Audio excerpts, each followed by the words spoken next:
નમસ્કાર દર્શક મિત્રો, હું છું મહેશ ઠાકોર અને આપ જોઈ રહ્યા છો the Times of Mahisagar news.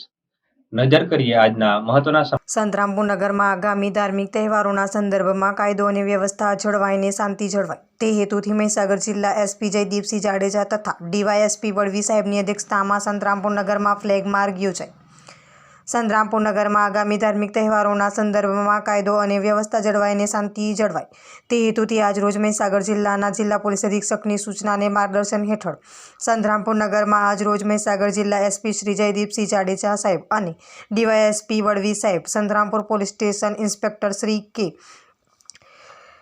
Dindor સાહેબ, police station sub inspector Karshan Malivad અને વરિયા સાહેબ તથા મહીસાગર જિલ્લાના પોલીસ વિભાગના સંલગ્ન ખાતાના અધિકારીઓ તથા કર્મચારીઓ તથા મહીસાગર જિલ્લા અને સંતરામપુર પોલીસ સ્ટાફ સાથે મોટી સંખ્યામાં એક ફ્લેગ માર્ચ સંતરામપુર નગરમાં યોજવામાં આવી હતી. આ ફ્લેગ માર્ચ સંતરામપુર પોલીસ મથકેથી મેઇન બજાર થઈને નવા બજાર થઈને ગોધરા ભાગોળ ચોકડીથી બસ સ્ટેશન થઈ ભોયવાડા થઈને પરત આવી હતી. આપના વિસ્તારના પડે પડના સમાચાર જોવા માટે અમારી channel the Times of Mahisagar ન્યૂઝને લાઇક, શેર અને સબસ્ક્રાઇબ કરો.